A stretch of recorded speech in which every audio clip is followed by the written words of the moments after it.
Estou no Centro de Convenções de Recife e eu queria dar uma aula para vocês, bem daquele meu jeito, bem da minha forma. Eu estou inspirado tanto pela própria lógica do Centro de Convenção, uma arquitetura que tem um elemento contemporâneo importante, mas ao mesmo tempo com marcos da arte tradicional, com a ideia da escultura em pedra. E eu queria falar sobre didática. Eu lancei recentemente um curso Hotmart, quem quiser depois é só pedir nos comentários que eu coloco, onde eu falo sobre minha didática. Mas eu queria deixar isso aberto para vocês, para que todo mundo tivesse um pouco da minha ideia. Será que a minha didática é ainda baseada no modelo mais clássico, mais antigo, e naquela ideia de educar para todas as pessoas, em quaisquer condições, onde eu vou estabelecendo os elementos que escolho para construir o sentido de ensino, para que você possa desenvolver uma aprendizagem? Eita, rainha, que eu não entendi não. Mais simples. O meu papel como professor é ensinar. Eu construo possibilidades, modelagens, discursos, análises que permitam de alguma maneira que eu possa levar da melhor forma um conteúdo. Conteúdo, rainha? Tá certo, a ideia de conteúdo é muito criticada e eu concordo com a crítica. O que eu levo é conhecimento, mas é o conhecimento enciclopédico, é o conhecimento que eu acho hoje jogando numa IA. Boa questão. E me fiz muitas vezes. Se eu fizer uma questão somente voltada com o que a IA pode fazer, então na verdade tudo que eu fazia realmente morreu. Porque o meu trabalho era compilar e processar dados que as pessoas de maneira geral ainda não tinham acesso, disponibilizar esse acesso, ensinar. Se foi isso em algum momento, eu acho que até foi, e é bom fazer isso, é legal fazer isso, mas ela sempre teve um papel intermediário entre essa capacidade de assimilar conhecimento, de propor conhecimento, de fazer com que as pessoas gerem suas compreensões. E são duas pontas. Numa ponta, a própria ideia da seleção e organização.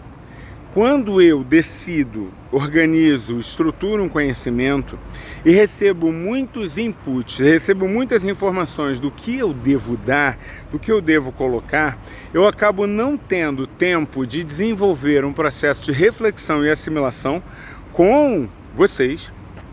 E a partir do momento em que eu não tenho esse processo, eu acabo gerando na outra ponta a ausência do que eu queria.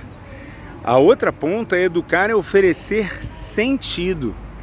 A partir do momento em que eu acho normal uma pergunta do meu aluno, para que eu vou precisar de raiz quadrada ou saber sobre a Revolução Francesa, significa que eu estou com muitos inputs e o que está saindo dali não tem sentido. O output, se a gente for colocar dessa forma, não tem a menor lógica. E aí eu estou muito impactado, e isso já era uma marca da minha didática, e eu quero melhorar sobre isso, que é o tempo. Será que eu preciso trabalhar todos os conteúdos?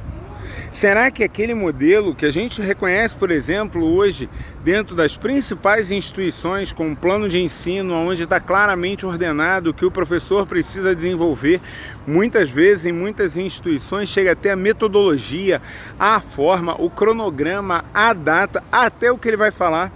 Ou pior, quando você vai pensar dentro da educação digital, onde tudo aquilo já foi organizado, selecionado, teve um professor, tem o papel da construção do conhecimento, teve o design instrucional para construir aquele discurso, mas ainda assim ele parou no tempo.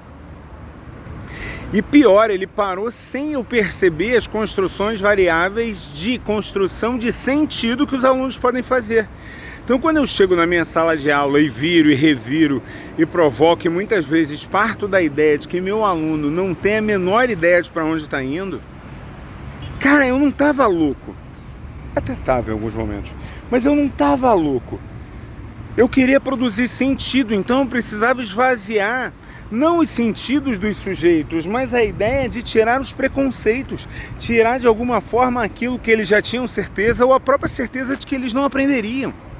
E a partir do momento em que eu começava a construir a ideia de esvaziar os sentidos, de esvaziar as certezas, a primeira certeza que eu quebro na cabeça do meu aluno, e que é muito louca, é que ele não sabe como vai ser avaliado. E você fala, não, rainha, você está errado, o aluno tem que ter clareza da avaliação, do peso, do processo. Tem, tá certo, é verdade. Mas o meu mecanismo de avaliação interno pouco incide da resposta institucional que eu preciso dar e que é óbvio que o aluno necessita.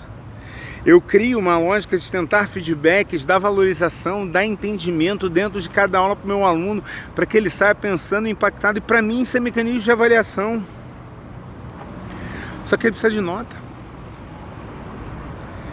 Ao construir a minha didática entre a ideia de trazer a produção de sentido e esvaziar esse processo de preconceitos que eu tinha e que meu aluno tinha, para que a gente pudesse estar recriando, dando a experiência de produzir conceitos, produzir ideias, eu acabei primeiro empiricamente, sem nem saber que estava fazendo isso, mas depois acabo construindo uma modelagem que ela é muito dura para os alunos, para alguns muito incômoda, muito trabalhosa, para outros encantadora. E eu fico o tempo todo me perguntando, cara, como é que eu resolvo para poder lidar entre essa lógica de encanto e desencanto? Pô, será que eu quero irritar meu aluno e acho necessário irritar meu aluno de vez em quando?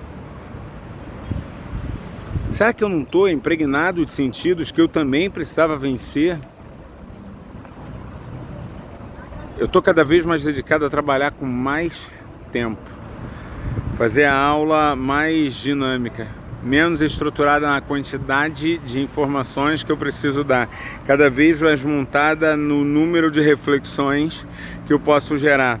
É a ideia de que se eu trabalho bem poucos aspectos, esses aspectos muito bem trabalhados vão te dar uma capacidade muitíssimo de maior de lidar com aspectos que, obviamente, dentro da minha seleção eu nunca conseguiria entregar dentro da sala de aula.